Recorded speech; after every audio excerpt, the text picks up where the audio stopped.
Hi, Ghost Addicts. Welcome back to part 2 of the Westminster's residence. Oh, yeah, the resident at Westminster. So this is a very chilling story, very interesting indeed. Well, the first act, the little boy died, and they found a talisman. And then the new residents finally came in to the Westminster and were picking up from there, where the new wife, and the new residents at the Westminster are coming in and talking. So, Miss Oldie's remained in her chair, looking at the tablet which she was holding in the palm of her hand. The smile that had been her face faded slowly from it and gave place to an expression of curiosity and almost strained attention. Her reverie was broken by the entrance of Mrs. Maple and her invariable opening. Oh, miss, could I speak to you for a moment? Please, miss."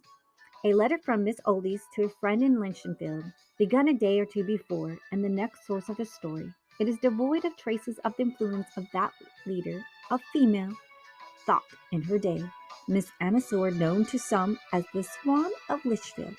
"My sweetest Emily will be rejoiced to hear that we are in length. My beloved uncle, myself, settled in the house that now calls us master, nay, master and mistress, as in the past age it was called so many others.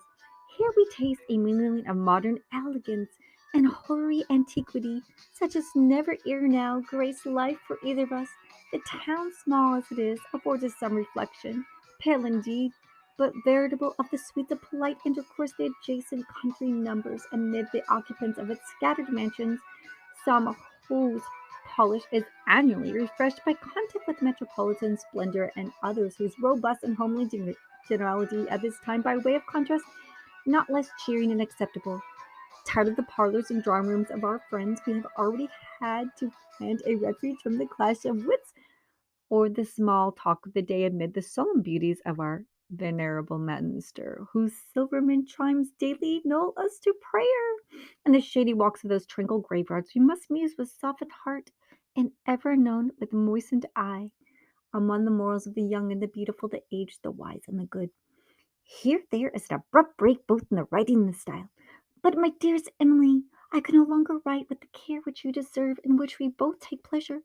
What I have to tell you is wholly foreign to what has gone before. This morning my uncle brought in breakfast an object which has been found in the garden. It was a glass or crystal tablet of this shape. A little sketch is given, which he handed to me, and which, after he left the room, remained on the table by me.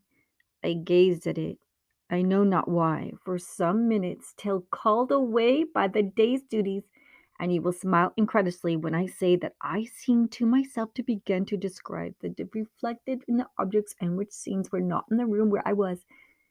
You will not, however, be surprised that after such an experience, I took the first opportunity to schedule myself in my room with what I now have believed to be a talisman of Michael Might. I was not disappointed, I assure you, Emily, by the memory which is dearest to both of us. That what I thought through this afternoon transcends the limits of what I had before deemed credible. In brief, what I saw seated in my bedroom in the broad daylight of summer and looking into the crystal depth of that small round tablet was this.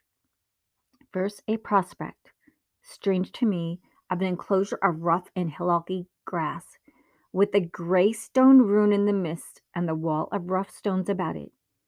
In this stood an old and very ugly woman in a red cloak and ragged skirt, talking to a boy dressed in the fashion of maybe 100 years ago.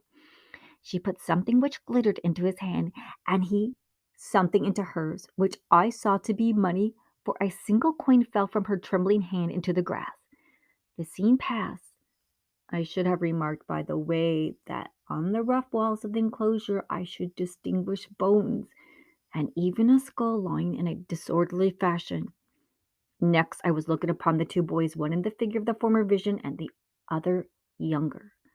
They were in a plot in the garden, walled around in the garden. In spite of the difference in arrangement and the small size of the trees, I could clearly recognize as being that upon which I now look from my window.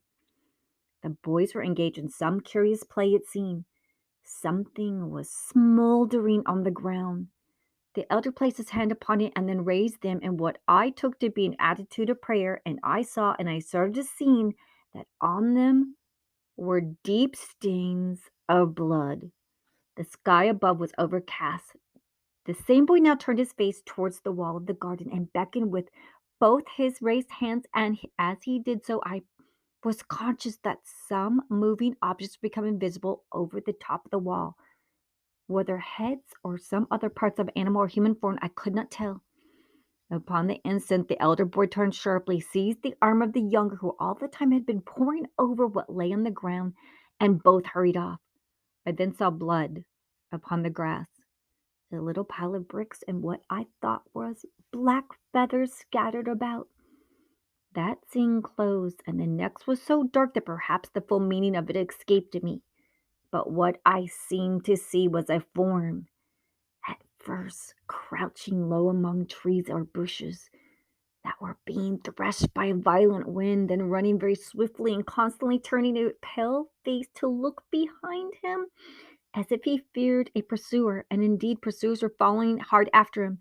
Their shapes were but dimly seen, their numbers 3 or 4 perhaps, only guess. I suppose they were on the whole more like dogs than anything else, but the dogs such as we have seen they surely were not. Could I have closed my eyes to this horror? I could have done so at once, but I was helpless.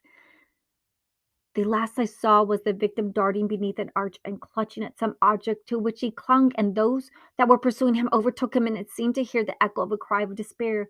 It may have been I became unconscious. Suddenly had the sensation of awaking to the light of the day after interval of darkness. Such in the little truth, Emily, was my vision. I can call it by no other name of this afternoon. Tell me I've not been an unwilling witness of some episode of a tragedy connected with this very house. The letters continued next day. The tale of yesterday was not completed when I laid down my pen. I said nothing of my experiences to my uncle, and you know yourself how little robust common sense would be prepared to allow of them, and how in his eyes the specific remedy would be a black draught or a glass of port. After a silent evening, then, silent, not sullen, I retired to rest. Judge of my terror when, not yet in bed, I heard what I can only describe as a distant bellow. I knew it from my uncle's voice, though never in my hearing so exerted before. His sleeping room was at the further extremity of his large house, and to gain access to it one must traverse an antique hall, some 80 feet long and lofty paneled chamber, and 2 unoccupied bedrooms, and the second of these house a room devoid of furniture. I found him in the dark, his candle lying smashed on the floor. As I ran in bearing light, he clasped me in his arms and trembled for the first time since I've known him, thank God, and hurried me out of the room. He would say nothing of what had alarmed him. Tomorrow, tomorrow, tomorrow was all I could get from him. A bed was hastily improvised for him, the next room to my own. I doubt if his night was more restful than mine. I could only get to sleep in the small hours when the daylight was already strong, and then my dreams were of the grimmest, particularly one of which stamped itself on my brain, and which I must set down on the chance of dispersing the impression it has made. It was that I came up to my room with a heavy foreboding of evil oppressing me, and went with a hesitation and reluctance I could not explain to the chest of my drawers.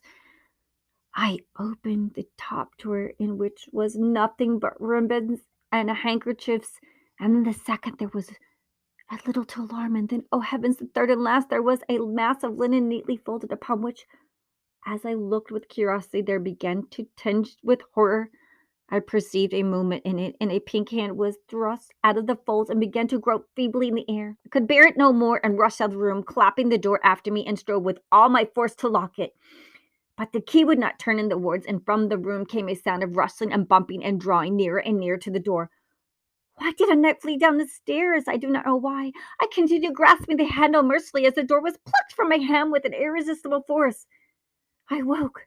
You may not think this is very alarming, but I assure you to me it was.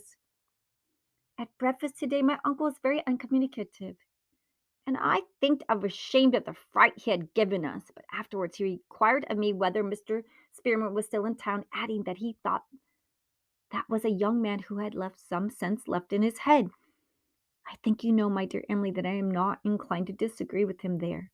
And also, I am not unlikely to be able to answer the question, but to Mr. Spearman he accordingly went, and I have not seen him since. I must have seen the strange budget of news to you now, or it must wait over and more one post. The reader will not be far out if he guesses that Miss Mary and Mr. Spearman made a match of it not very long after the month of June. Mr. Spearman was a young spark who had good property in the neighborhood of Westminster, and not unfrequently about the time he spent on the days of the King's Head, ostensibly on business. But he must have some leisure, for his dairy is occupious, especially in the days which I'm telling the story. It is probable to me that he wrote this episode as fully as he could at the bidding of Miss Mary. Uncle Odysseys! I hope that to write to Colin before so long, called this morning. After throwing out the good many short remarks and of indifferent topics, he said, I wish, Spearman, you'd listen to the odd story and keep a close tongue about it for just a bit till I get a more light on it. To be sure, said I, you may count on me. I don't know what to make of it, he said. You know my bedroom. It is well away from everyone's else, and I pass through the great hall and 2 or 3 other bedrooms to get to it. Is that the end of the next minister, then? I asked. Yes, he said. Well, now, yesterday morning, my Mary told me to go to that room next before it. It was infested sort of fly that the housekeeper couldn't get rid of. That may be the explanation, or it may not. What do you think? Why, said I, have you not yet told me of what has to be explained? True enough, I don't believe I have, but by and by, what are these sawflies? What's the size of them? I began to wonder if he touched it in the head. What I call a sawfly, I said very patiently, is a red animal with daddy long legs, but not so big. Perhaps an inch long, perhaps less. It is very hard on the body, and to me, I was going to say particularly offenses, but he can be broken in. Come, an inch or less. That won't do. I can only tell you what I know. Would it not be better if I told you from the first to last that this puzzled to you, and I may be giving some kind of opinion? He gazed at me meditatively. Perhaps it would, he said, but I told Mary only today that I thought you had the vestige of sense in your head. I bowed my acknowledgments. The thing is, I've an odd kind of shyness about talking about it. Nothing of the sort has happened to me before. Well, about 11 o'clock last night, after I took my candle and set for the room, and a book in my other hand, I always read something for a few minutes before I drop off to sleep. A dangerous habit. I don't recommend it, but I know how to manage my light and my bed and my curtains. Now then, first I stepped out of my study into the great hall that's next to it and shut the door, and my candle went out. I suppose I clapped the door behind me too quick and made a draught, and I was annoyed, for I had no tinder box nearer me than my room, but I knew my ways well enough and went on. The next thing was that my book was struck out of my hand in the dark. If I said twitched out of my hand, it would be better express the sensation. It fell on the floor. I picked my book up and went on more annoyed than before, and then was startled. But as you know, that hall has many windows without curtains, and in summer nights like these, it's easy not to see where the furniture is, but whether anyone or anything moved. There was no one, nothing of the kind. So I went through the hall and through the audit chamber next to it, which was also has big windows, and then to the bedrooms, which leads to my own, where the curtains were drawn. I had to go slower because the steps here and there. I was in the second of the rooms, and I nearly got my acquaintance. The moment I opened the door of it, I felt there was something wrong. I thought twice, I confess, whether I should turn back and find another way where there is to my room, rather to go in through that one. Then I was ashamed of myself and thought that people would call better of it, though I don't know about better in this case. If I was to describe my experience exactly, I would say this. There was a dry, light, rustling sound all over the room as I went in, and then, you remember, it was perfectly dark. Something seemed to rush at me, and there was, I don't know how to put it, a sensation of long, thin arms or legs or feelers all about my face, neck, and body. Very little strength in them there seemed to be, but Spearmint, I don't think I was ever more horrified or disgusted in all my life that I remember. And it does take something to put me out. I roared out as loud as I could and flung away my candles at random, and knowing I was near the window, I tore at the curtain and somehow let enough light in to be able to see something waving, which I knew was an insect's leg by the shape of it. But Lord, what a size! Why, the beast must have been as tall as I am, and now you tell me sawflies are an inch long or so? What do you make of it, Spearman? For goodness sake, finish your story first, I said. I have not heard anything like it. So extraordinary indeed. Oh, and there he is. There's no more to tell. Mary ran in with a light, and there was nothing there. I didn't tell her what was the matter. I changed my room for last night, and I expect for good. Have you searched this odd room of yours? I said. What do you keep in it? We don't use it, he answered.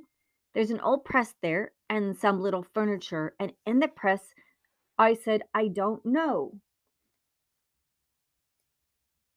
Oh, you don't know what's in it? No, I don't know. I never saw it open, and but I do know that it's locked. Well, I should have looked into it, and if you have time, I'm owning to have some curiosity to see the place myself. I didn't exactly like to ask you, but that's rather what I hoped you'd say. Name your time, and I'll take you there. Well, no time like the present, I said at once, for I saw he would never settle down to anything while this affair was in his suspense. He got up with great electricity and looked at me. I am tempted to think with marked approval. Come along, was all he said. However, was pretty silent all the way to the house. My Mary, he called her in the public, and I in private was summoned, and we proceeded to the room. The doctor gone far to tell her that he had something of fright there last night, of what nature he did not yet divulge.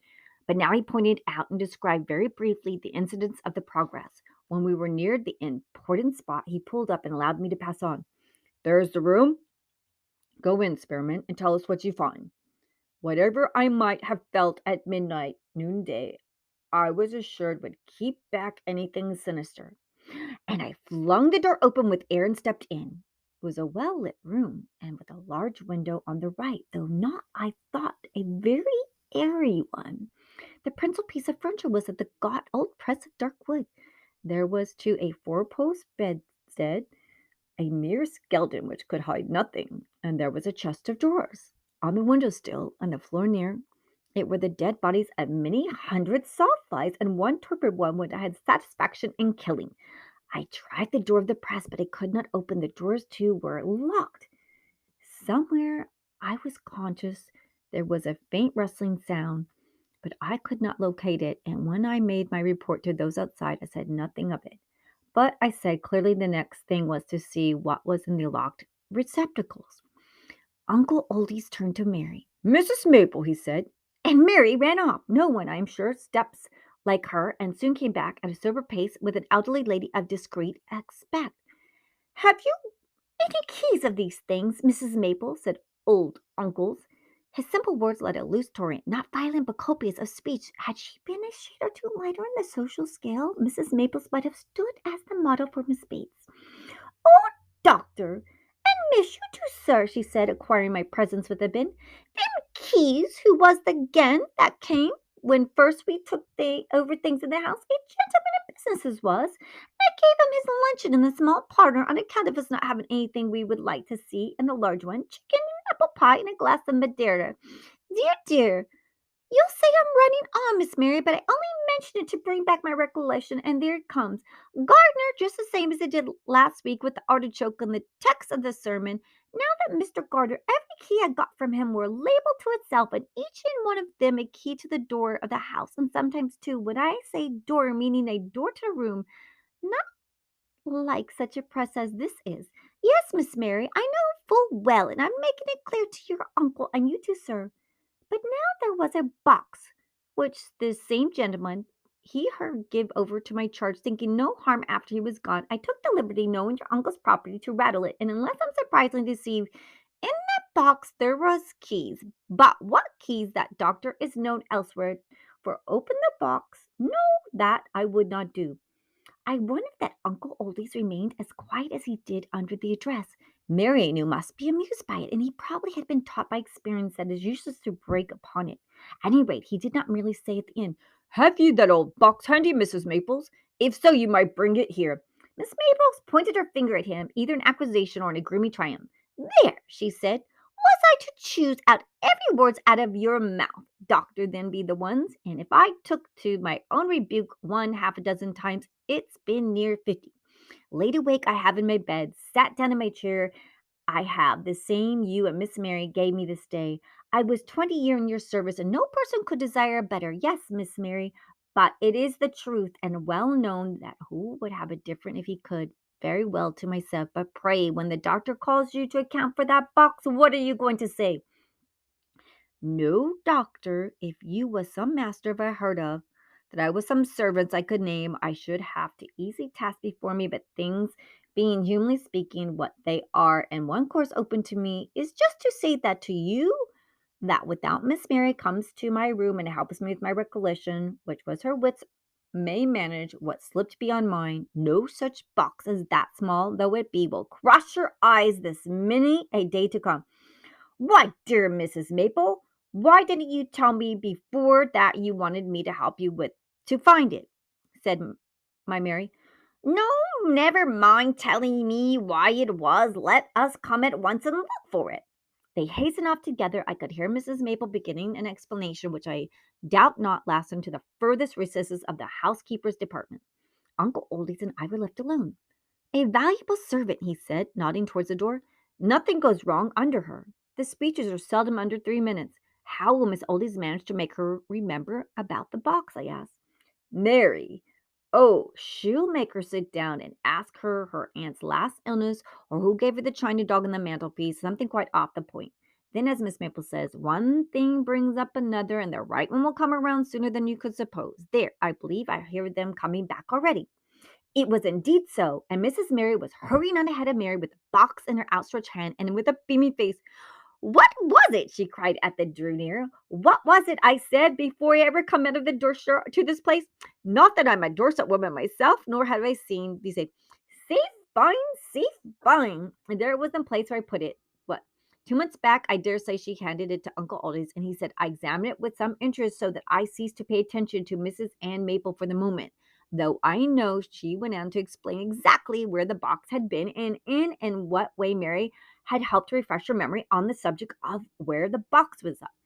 It's an old Yiddish box tied with pink tape and sealed, and the lid was pasted, a label inscribed in old ink. The senior prebendary's house, Westminster. On being opened, it found to contain 2 keys of moderate size and a paper on which, in the same hand as the label, was keys of the press and box of the drawer standing in the disused chamber. Also this, the effects in this press and box are held by me, and to be held by my successors in the residence in this trust for the noble family of Kildoman. If claim be made by any survivor of it, I, having made all the inquiries possible to myself, am of the opinion that of this noble house is wholly extinct. The last earl has been, as a notorious castaway at sea, and his only child and heir deceased in my house. The paper as to which melancholy casualty were by me reposed in the same press in the year of the Lord 1753, March 21st. I am of the further opinion that unless grave discomfort arise, such person not being from the family concerned, as shall become possessed of these keys, will be well advised to leave matters as they are, which opinion I do not express without weighty and sufficient reason, and happy to have my judgment confirmed by the members of this college and church who are conversant with the events referred to this paper, though Ashton STP will break STP. Oh, said Uncle Goudy's grave discomfort. So he thought there might be something. I suspect it was that young man, he went on, pointing with the keys to the line about the only child heir. Eh, Mary? The Viscounty of the Kilderman was Sal. How do you know that, Uncle? Said Mary. Oh, why not? It's in all the debate, 2 little fat books. But I meant the tome by the lime of the walk. He's there. What's the story, I wonder? Do you know it, Miss Maples? And by the way, look at the soft lights by the windows there. Mrs. Maple, thus confronted the 2 subjects at once, was a little put to do justice to both. I was no doubt rash to the Uncle Eddies to give her the opportunity. I could only guess he had some hesitation about using the key he held in his hand. Oh, them flies, how bad they was, doctor and miss. This is 3 or 4 days. You two, sir, wouldn't guess, none of you. And how do they come to? First we look in the room, the shutters them up, and had been, I dare say, upon years, and not a fly to be seen. Then we got the shutters barred down with a real deal of trouble and left it for a day or so. The next day I sent Susan to the bedroom to sweep out, and not 2 minutes hadn't passed out when she came to the hall like a blind thing, and we had regular to beat them off her. Why, her cap and her hair, you couldn't see the color of it, I do assure you, and all the cluster around her eyes too. Fortunate enough, the girl's not a girl with fancies, else it could have been me. Why, only the tickling of the nasty things could have been driven me out of my wits. And now there they lay like so many dead things. Well, they were lively enough on Monday, and now there's Thursday it is, or no, Friday, only to come near the door, and hear them pattering up against it, and once you open it, dash at you like they would, as if they'd eat you up.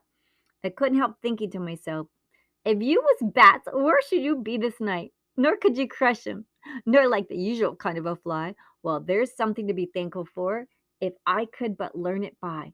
And this tome too, she said, hastening on to her second point to elude any chance of interruption of them two poor lads. I say poor, and yet when I recollect myself, I was at tea with Miss Simpkins, the sexton's wife. Before you come, the doctor and Miss Mary, and that's a family, has been in this place, I dare say 100 years in the very house, could put her hands on any tomb or yet any grave in the yard and give your name and age. And to this account of that young man, Mrs. Simpkins, I meant to say well. She compressed her lips and nodded several times. Tell us, Miss Mary, said Mary. Go on, said Uncle Aldous. What about him? Never was such a thing seen in this house, not since Queen Mary's time, and the Pope and all, said Mrs. Maple. Why, do you know he lived in this very house, him, with that what was it, for all I can tell, in this identical room? She lifted her feet uneasily on the floor. Who was with him? Do you mean the people of this house? Said old Uncle suspiciously. Not to call people? Doctor, dear, no, was the answer. More what he brought with him from Ireland, I believe it was. No, the people in this house was the last to hear anything of his going on. But in the town, not a family but knew how he stopped at night, and them that was with him, why they were such as would strip the skin from the child of its grave, and a withered heart make an ugly thin ghost, said Mrs. Simpkins. But they turned on him at the least, he says, and there's the mark still to be seen on the minster door where they run him down. And that's no more than truth, for I got him to show it to myself, and that's what he said. A lord he was, with a Bible name of a wicked king, whatever his godfather could have been thinking of. Sal was the name, said old uncles. To be sure it was Sal, doctor, and thank you. And now, isn't it King Saul that we read of raising from the dead ghost that was slumbering in its tomb till it disturbed it? And isn't it a strange thing, this young lord to have such a name, and Mrs. Simpkins' grandfather to see him out of his window of a dark night going about from one grave to another in the yard with a candle, and them that was with them following them through the grass at his heels, and one night him to come right up to old Mr. Tompkins' window that gave on the yard and press his face up against the window to find out if there was anyone in the room that could see him. And only just in time there was Mr. Old Simpkins to drop down like quiet just under the window and hold his breath and not stir until he heard them stepping away again, and this rustling like in the grass after him as he went. And then when he looked out of his window in the morning, there was treading the grass and a dead man's bone. Oh, he was a cruel child for certain, but he had to pay in the end after. After, said Uncle Toddy's with a frown. Oh, yes, doctor. Night after night in Mr. Old Simpkins' time, and his son, that's our Mr. Simpkins' father, yes, and our own Mr. Simpkins, too, up against the same window particular, when they had a fire of a chilly evening, with his face right on the panes and his hands fluttering out and his mouth open and shut for a minute or more, and then gone off in the dark, but open the window at such time, know that they dare not do, though they could find in their hearts to pity the poor thing that pinched up in the cold and seemingly faded away to not think as the years passed on. Well, indeed, I believe it is no more than the truth what our Mr. Simpkins says on his own grandfather's word. A withered heart makes an ugly thin ghost. I dare say, said Uncle Oddie suddenly, so suddenly that Mrs. Maple stopped short. Thank you. Come away, all of you. Why, Uncle, said Mary, are you not going to open the press after all? Uncle Aldous blushed, actually blushed. My dear, he said, you are at liberty to call me a coward or applaud me as a prudent man, whichever you please. But I am neither going to open that press nor the chest doors myself, nor I am going to hand over the keys to you or to any other person. Mrs. Maple, will you kindly see about getting a man or two to move these pieces of furniture into the garret? And when they do it, Mrs. Maple and Mary, who seemed to me, I did not know why, more relieved than disappointed by her uncle's decision, I have something that I want to put to rest. Only quite a small packet. We left that curious room not unwillingly. I think Uncle Otto's orders were carried out the same day, and so concluded Mr. Spearman. Westminster has a Bluebeard's chamber, and I am rather inclined to suspect a jack-in-the-box waiting some future occupant of the residence of the senior prebendary. Yes, a very thin ghost